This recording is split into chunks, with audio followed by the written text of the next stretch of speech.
Claim to Fame on ABC is a reality competition series hosted by the Jonas brothers, Kevin and Franklin Jonas. The crux of the series is that you have a bunch of people who aren't famous themselves but are related to famous people, and throughout the series, they get outed until finally there's one that's left and then they win $100,000. What I like about the two hosts, though, is that not only was Kevin my favorite growing up, because I used to listen to the Jonas Brothers all the time. Kevin was like the George Harrison of the Beatles, right? Like, he was the underappreciated one. What makes you say that? Well, wasn't Joe Jonas the most famous one at the time? Like, he's the one who looked like his career. And then Nick Jonas came about and he, like, exploded. And then it felt like Kevin Jonas, I felt like when the band broke up, it was really just to get rid of Kevin. Yeah, well, Joe, I'm not sure if it was just to get rid of I'm joking, obviously. But Joe Jonas, I think he was the main singer, and then Nick Jonas, I think, had the most famous solo career. Yeah, but even before, like, Joe Jonas and Nick Jonas were probably more competitive for that top spot. Yeah, probably. Yeah, and I never even listened to the band. I just know them through you. But did you ever know about Franklin Jonas growing up? I remember Disney used to do these small intercuts where they would interview the Jonas Brothers family, and I remember Franklin was in it for like a minute. They were like influencers. Yes, no, they were like the biggest band on Disney Channel for the longest time. Yeah, but they brought in their family to it, even though the family wasn't part of the band. They had movies, they had TV shows, like I said, dominated commercials with like the amount of airtime that they had. It was like they were run by Disney for, I believe, like the 2005, 2007 time period, yeah, probably. But they were like the D'Amelios of that time period. Do you know who their mom and dad are? Like, have you seen them before? Oh, okay. All right. So it was just Franklin Jonas. I had also seen Franklin Jonas, but much later when he was on that roast played by Pete Davidson. Remember when Pete Davidson got up there and he pretended to be Franklin Jonas? And I thought that was a made-up person until he started showing photos. So this show, it's filmed on a Hollywood estate backdrop. That's how they introduced it in the first episode. I watched all three. You only watched the last one. We're only going to focus on the last one because we've got 5 pros, 5 cons. Individually, we're going to compare them, and then we're going to come up with our rating. There were some ground rules I knew going into this, and there was 3 of them. One is that I know anything I'm going to watch can be easily manipulated, the way the players speak to one another, how they're portrayed, and how they react to certain situations. 2 is that the shows are never amazing. Aside from the Impractical Jokers, which I genuinely enjoy, I'm never going to give like a reality show a 9 out of 10. I just can't see it happening. But so really what I graded on is, will it pass? A 6 out of 10 is passing for me. And I feel like whenever a reality show can hit that threshold, I feel like that is if it's successful or not. Well, I would say that a 5 out of 10 is the most like down the line average show that you can get for me. So that wouldn't necessarily mean pass or fail. But yeah, so let's jump into this. We've got 12 contestants to start the show, but by episode 3, we're down to 9. And those 9 are Monet, Hugo, Shane, Gabriel, JR, Carson, Chris, Olivia, Cole, and Jane. And so there's a lot of theories out there at this point, and I haven't jumped onto the Reddit-verse internet because I'm sure they've solved like most of them. Yeah, I get just based off the clues. There was 3 of them that I got ruined for me just doing research for this show. It's 3 that we aren't aware of, because the only ones that we're aware of, like 100% in the show, is like Shane is Eddie Murphy's. There's no question about it. Yes, because even the clue itself, it was so like after they solved it, apparent. That's actually one of the things that Slate commented on. They said that the clues are so obvious, but the players are not able to guess them. I want to talk about our pros and cons before we get to other people's pros and cons, though. Yeah. So do you want to kick us off with your first pro about the show? I think that it's the synopsis. It actually interests me. Like, you get to guess along with the contestants, and I think that, I think it was like in episode 2 where they say how they are related, but for example, I'm having a lot of fun. Episode 1 is where they come out there and they give 2 truths and 1 lie. Okay, so it was episode 1, but that's the first way they kick it off. I'm having a lot of interest just trying to guess who. I think Gabriel would be really funny if he was Marshawn Lynch or related to Marshawn Lynch. You didn't get the fact that he's not? I know. I knew that. He's not an athlete. Midway through the episode, that's what he says in one of the side panels. But at the beginning of the show... Sure, he's been saying that from the beginning, though. Like, it's the first thing. He was like, my lie is that I'm an athlete because I look like a lot of athletes, and if I can sell that, which he has, particularly to Hugo. Hugo continually, no matter what evidence comes up against Gabriel, always reflects it or deflects it back to him having to be an athlete. There's just a little star on that thing that pops up at the end because Gabriel's team lost, so a hint was given away about each of them. And he was like, Cowboys. That must mean that he's far. And the guy's, he has drumsticks in his hands. And a little, what would you call that thing? The little parody, like, entertainer thing on top of his head. Yeah. It was like a thing that a kid wears, those little bozo things. Anyways, no, the fedora was by Monet, and that's because people think that she's related to Steve Harvey. So your first pro, though, is that you like the hints. You get to guess along with who the people are. Yeah. And also it is interesting when you see them backstab one another. That was even revealed kind of at the very end of this episode. You see the different alliances. I feel like it's good trash drama in that way. So is that your second one? No. That's still that's with all my part first. of the first? Yes. Okay, all right. I'll segue in from that to say the clues, I agree. Those are particularly the ones in the bottles. I'm sure, again, the internet has figured out those, but to decode those in your brain as you're watching it, because you only have a few minutes, I know that they've been there for days. So they stare at those things and then they ask other people about them, and there are conversations we don't see. Mm-hmm. But like just looking at them on the fly, you are able to figure out some stuff, but it feels like there's never just a plain giveaway, maybe besides Shane's one. And so for the whole show, that's a pro for me. My second pro, I'll go into mine, then you can do yours, right? Okay.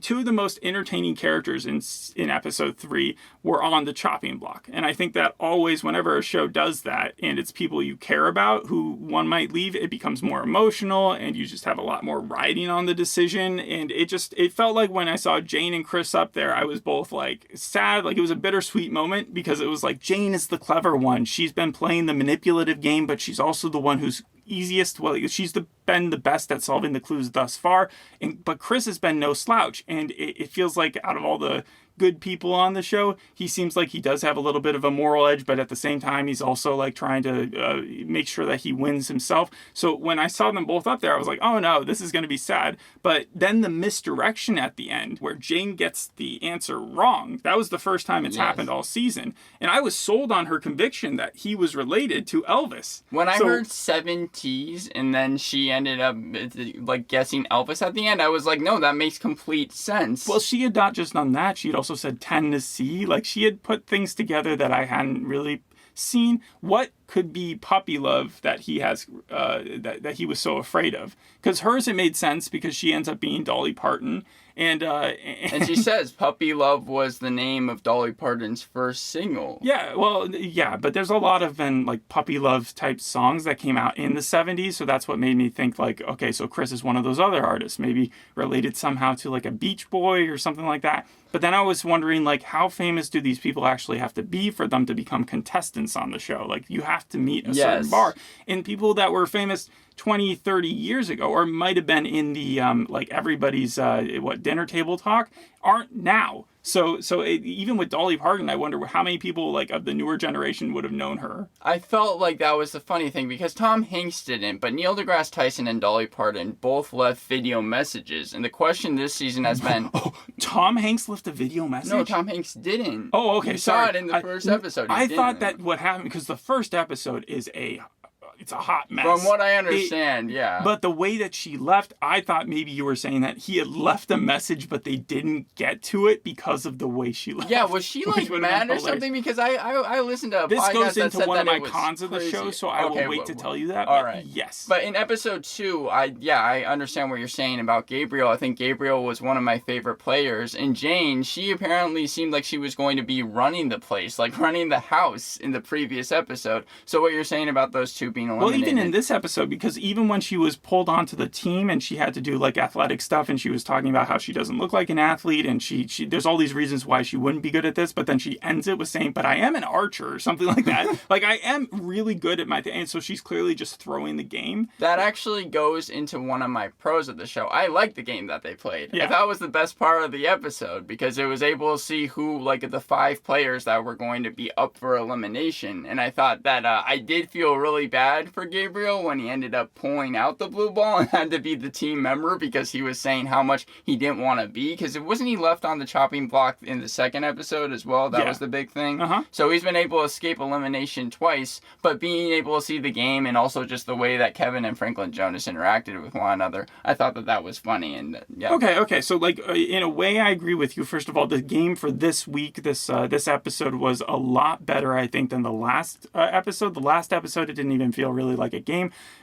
Up until now, it feels like the games are like so pointless. They're like made up on the fly. One of them was them putting on like this jacket where it made their abs feel weird, and it was like whoever tapped out first lost, and no one tapped out, and you could tell that was not the way that they were planning it. They obviously went with it, but like this one actually felt like a little bit of fun. It felt like some sort of flag football thing or something you would do at recess as a kid if you had the ability, but like it had those giant balloons set up, and it was like dodgeball. And yeah, Gabriel was put in charge of one team, Shane was put in charge of the other.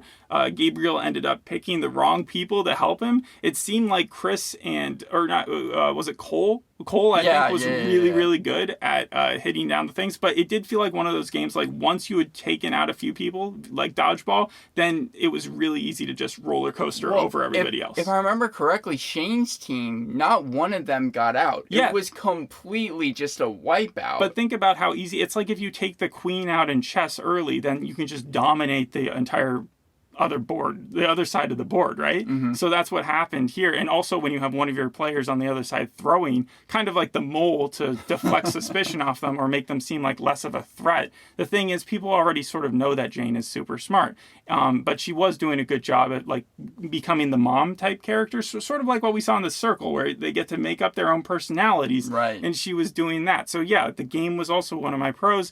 But that was specifically for this episode. My fourth pro was that the show is equal parts luck and strategy. Like we just talked about with Jane, she had a lot of strategy in there, but you can play the game smart and still get super unlucky. That's what happened to her. Or you can play the game poorly and lose, which we saw in episode 1, where the character, or the person, Tom Hanks's niece or Carly. whatever. Yeah, Carly, she decided to take it up on herself, because it was obvious that Tom Hanks, one of his relatives, was in the house.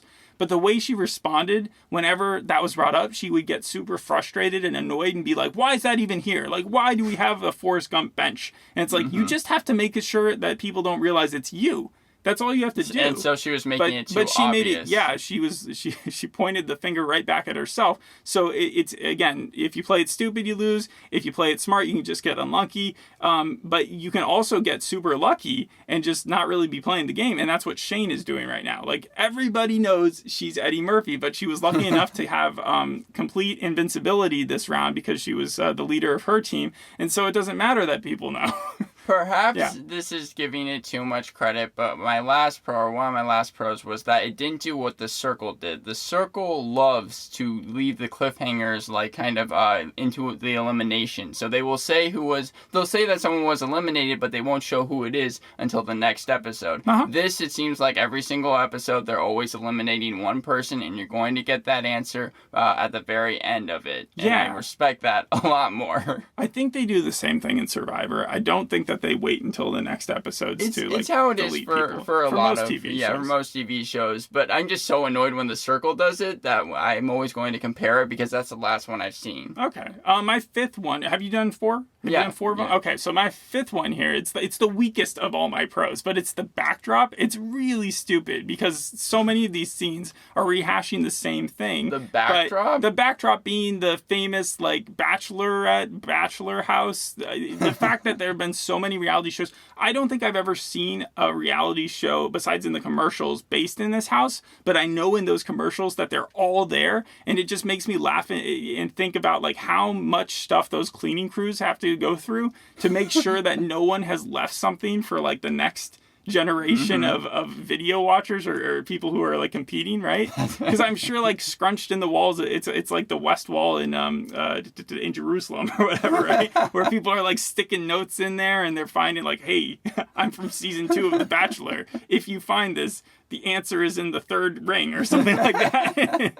Okay, but that's just the whole show pro. So in the end, I had 3 whole show pros, which were the clues, that the show is half based on luck and then half based in strategy, and then the third is the backdrop, and then 2 episode specific pros, which was the 2 main characters who ended up competing, and then I keep on calling them characters, they're real people, and then also the game that they played. And yours crossed over a bit, right? Yeah, I had that the plot plot synopsis, like the plot of the show, I thought was a lot different than others. The game that they played, the fact that Jane was eliminated in the episode, they didn't do what the circle did. And then my last one was actually the Shane and Monet twist, making her guess incorrectly. That was a surprise because I did not expect them to turn on her like that. Well, they didn't turn on her as much because they're the ones who, they didn't. They just went in there and they picked her so that she would be able to get it right? Well, I thought that at the very end of the episode, Shane and Monet decided to pick her because they almost were like wanting her to guess it wrong. But I think they thought that she had the clue right. Oh, okay. But I don't know that for sure. Shane and Monet definitely have a friendship. Yes, they have a bond. Yes, but I don't know if that's going to protect Shane given that Monet knows who she is. All right, so for our cons though, I do have a two-parter to start this one off because you started off the pros. We're rating for episode 3 specifically, but this is why I want to talk about episode 1 for a second. Okay. They exposed the biggest fault of the show to me in episode 1, which is that we are exposing the worst of people's selves and laughing at them while they're doing this, right? The whole entire thing, we're taking their fame and saying you should only be famous because of this other person. And so I don't watch the Love is Blind show, the Big Brother show, the Bachelor, Housewives, Kardashians, Hype House, Survivor. All those type of shows kind of fit a narrative of doing that, where we're feeding the worst of society, where we're watching just kind of with popcorn and enjoying how people can destruct themselves, right? Especially like the Big Brothers. And I have seen the Joe Schmo show, Jury Duty, because those have good-spirited parodies where people blow up in the messy emotions that you see. Yeah. They're all fake, right? And the winner is predetermined as a great person. So it's not like you're going to watch it and be like, oh, this nasty trash person just won a bunch of money and I don't feel good about it. Jury Duty's main character in the script they have listed as hero. Yeah. Even. Yeah. And so I've also seen The Circle and The Mole, and I guess those ones, they do get angry and emotional, but it feels like they do a decent job because they're super vetted beforehand, that they don't turn into whiny little bitches. They go out with a little bit of grace. Yeah. Even in The Circle, they always let the person go and find someone and talk to them, and you never see that person just blow up at that person, right? Even when they go to meet their villains sometimes. Yeah, that's what I'm talking about. So, and you can tell there's a little bit of bad blood, but later on when they all come back, it seems like they know that that's going to happen. So half of them are there just to promote themselves, right? And they get that. This, it doesn't feel like in that first episode that Carly realized that. Okay, so let me compare it to one more thing. So on Jeopardy, you don't see people screaming at the buzzer if it didn't work. Right. Or on Wheel of Fortune, you don't see people getting mad because they got bankrupt. They don't freak out at Pat Sajak. Or if they do, then they cut that from the show. There's something sick and gross and embarrassing if the camera just lingers on it.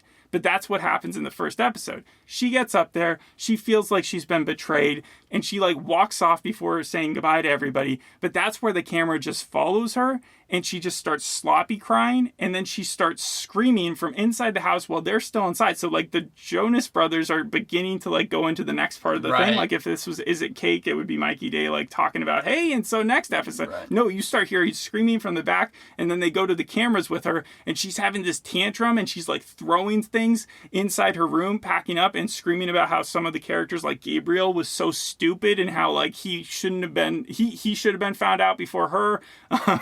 And it was just the most spoiled, insufferable wowzers type moment that you could have. And it also it just showed that the show did not put enough experience into their vetting, or worse, maybe they said, we know she's a wild card, but because she's so famously related, we have to have her. And so, but they could have cut around it. And then also it made I feel like there's a good reason why Tom Hanks wouldn't have made a video for this one. Actually, my cons kind of were along the same lines. My number one con, which is these people do not come across as really great people. Gabriel was my favorite just because of his personality, but he was not afraid to say that the person that he works for is kind of a diva. He says that to Olivia within the first couple minutes, and he even says it in a side panel later on, talking about how they're just the relative that he has has is not very nice to him. And it seems like he's not really nice back. And I don't know if that's their relationship or not, but I kind of see what you're talking about with your point about how maybe the vetting process, like these people do not come across as well as maybe they might want to. Well, the thing about Gabriel is he's max energy all the time. So I can see him kind of saying things he doesn't mean, but not necessarily having the emotion behind it. Like if he was asked again about it, he'd probably be like, no, I didn't mean it in a mean way. I just meant that we just aren't that close. But like with her, it was 100% just like the raw emotion came out, and it was not good. It just looked really ugly. And so for the whole show, I think that's just a big old red flag that they should pay attention to, not only for the contestants, but also just what they're going to air. And then, so I guess for the third, because I just went through two, you have to go. My second point actually is the same type of thing. It's like, it's kind of very over dramatic, it seems like, in certain parts. And that's just a reality show feel. I feel like a ton of different reality shows They're there for weeks, though. This is the second or third week that they've been there, so it's easy to get caught up in it, right? Yeah. And they don't have social media to backdrop on. It's just them in this house. So you get a little bit of stir crazy, you get a little bit like claustrophobic. But as you were kind of talking about before, that's the Big Brother vibe, and those are the type of reality shows. Because I have this compared to The Circle, Stars on Mars. I think the Mole show that you brought up on Netflix is also a good one, but the Big Brother type of reality shows are the ones I can't stand. Yeah, I mean, the Big Brother reality shows don't have a host, do they? Or maybe they do. I think they do. I honestly have not seen those. But with Kevin and Franklin Jonas, that's unfortunately one of my next cons. Mine too. They're literally not in the show very much, and when they are, it feels like they've been scripted, and they're like, oh, it's this time of the week, I'm gonna go head over there. Most of the time, when they're moving the plot or doing the clues, they just slip things under the door, and it's all just production based. It's almost like with Stars on Mars, where you had William Shatner, and he's there in spirit, but it doesn't seem like they're ever hardly there except for the games. They're there to introduce the games and then to make a few funny jokes about themselves and their brotherly love at the same time of competitive love, and then they're out. I hated their 1 minute kind of, I guess, scripted sketch that they had. You didn't Franklin hanging out the headshots? The title of the episode? In the middle of the episode, I was like, what is this? And even though I like the Jonas Brothers and I listened to their songs, and I was really glad when they got back together, in 2018? Yeah, here I feel like I agree with you. It was one of the weakest parts of the show. It feels like that they're all over the ads and they're just not, they're selling you a false bag of goods, right? Mm-hmm. My fourth one is that the clues do seem like, I hate to fall on Carly's side for anything, but it does seem like the clues point harder on some than others. Yeah. And it's kind of unfair. How do you make sure that the celebrity that the person is related to, again, is as famous and big? Like with the Tom Hanks one, people immediately knew someone was related to Tom Hanks. So even if Carly had played it better, she probably would have been found out rather quickly because of any of the clues that are given away about her that she's not in control of. But So I just feel like that's a kind of a weakness in the competition. The clue wall, I understand that they were losers, but those were huge clues. I feel like Jane's clue was basically it was Dolly Parton. There was no question about it from the second that you saw it. Okay. And that was. I think it was more that you thought that she would get the other person first if she was accused. Right. Yeah. And then also pacing is really quick for this show as well. You think so? I know that I said I was glad that they were able to kind of show who was eliminated each episode, but I felt like it was really, really fast. Okay, no, that's a fair complaint. My last one, I think I've gone through all of them because the two-parter and then the other two and then now this one. Yeah, so the non-talkers, Olivia, Cole, and Carson. Now, Carson did get a little bit more time in this episode to show off her personality. Mm-hmm. However, because she doesn't like the Monet Shane duo team up that's happening right now. She's feeling like that's a little bit like The Circle, where if they create a bond, then they're never going to get out. I don't think she's wrong either. It's Shane pulls Carson's clue in this episode, and I think it's probably wanting to get them out. Yeah, but the style in which, at the end of the thing, anybody can name anyone and basically get them out as long as they don't have immunity, it makes it seem like that it's not as... I'm not as afraid of teams happening as I would be in other shows. Mm-hmm. But Olivia, Cole, and Carson, those are just... They're floating by. They're literally doing nothing. They're just they're not talking. And so they're letting the most vocal ones kind of cancel themselves out, or the people who stick their foot in their mouth. But they don't have an identity to me. Carson, I think, sung a little bit. So I guess but Cole, who is Cole? who is Olivia? I don't know them very well. And I think at one point Olivia even had a little camera moment where she's like, that's my plan. and she's getting away with it. Yeah, no, that was actually, because when I saw Gabriel speaking to Olivia, I was like, oh, there might be some type of like relationship, friendship. No, that was like the one scene I've seen with her. And it seems like, who are you? She was not even in it that much. Yeah. Do Franklin and Kevin give you like Property Brother vibes? Because they did to me. Really? Yeah, whenever I see them on the, like, that kind of fake, they're real brothers, but, like, it feels like that relationship is scripted. Yeah, no, I mean, that was kind of going into why I didn't like them as much in this show. Yeah. But my 5 cons were that, again, the people do not come across as well. It's overly dramatic. One thing I didn't mention was that strings are always kind of pulled in the background, and I just can't get over that feeling. The Big Brother vibe, for sure. Like the Jonas Brothers, I didn't think were that interesting to watch as hosts, and the pacing was really quick. Okay, so that should wrap it up. What is your final rating? I'm going to give it a 6 out of 10. It does end up passing for me. Are you going to continue to watch it? No, but it also has gotten good reviews. 7.2 on IMDb, oh, wow. 80% on Rotten Tomatoes, 90% audience score. So 7.2 is a high IMDb score for a reality show.